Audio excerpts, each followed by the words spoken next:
गर्मियों की छुट्टी पड़ गई है और बहन बेटी इंतजार कर रही है कि हमें अपने पीहर जाने का मौका कब मिलेगा। अब हो क्या रहा है, बहन बेटियों की तो छुट्टी हो गई है, उनकी परमानेंट छुट्टी हो गई है अपने पीहरों से, और साली के बच्चों का आगमन घरों में शुरू हो गया है। मैं कभी भी साली के रिश्ते को, बच्चों की मौसी के रिश्ते को गलत नहीं बताता, क्योंकि मौसी माँ का दूसरा रूप होती है।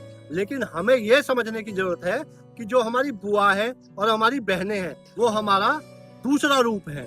बहन बेटी और बुआ हम ही से निकली हुई, हमारे ही ब्लड से निकली हुई एक देवी का रूप होती है।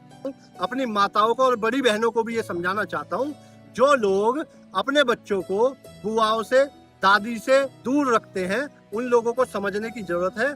एक दिन आपके बच्चे आपका साथ ऐसी जगह पर जाकर छोड़ेंगे जैसे आज आपने अपनी नंदों का, अपनी सास का और पुरुषों ने अपनी बहनों का छोड़ दिया है।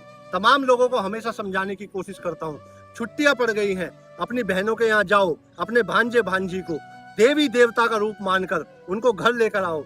जिनका आपस में विवाद चल रहा है उस विवाद को खत्म करो।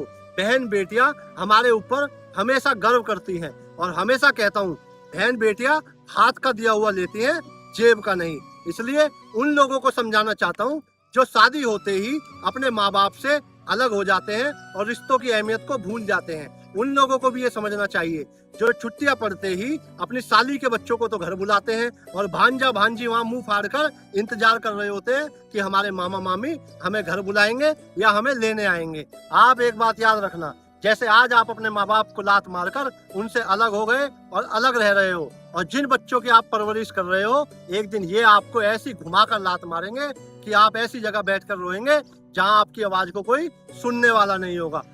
और जो लोग ये कहते हैं कि हम अपनी बहन बेटियों से इसलिए दूर हैं कि उन्होंने हमसे हिस्सा मांग लिया या हमारे घर में लड़ाई करवा दी या हमें बहनें पसंद नहीं है, मैं तमाम लोगों को चैलेंज करके कहता हूँ, कभी भी कोई बहन बेटी जब तक अपना हिस्सा नहीं मांगती, जब तक उसके खुद के स्वाभिमान को चोट नहीं लगती, आप ही के द्वारा उसे जलील किया जाता है, आप ही के द्वारा उसे परेशान किया जाता है और आप ही के द्वारा उसे बेइज्जत किया जाता है, तब कोई बहन बेटी आकर अपने हिस्से की आवाज उठाती है या अपनी लड़ाइयों को या अपने हक को मांगती है। इसलिए तमाम लोगों को समझने की जरूरत है, कभी भी बहन बेटियों से मतभेद न रखें।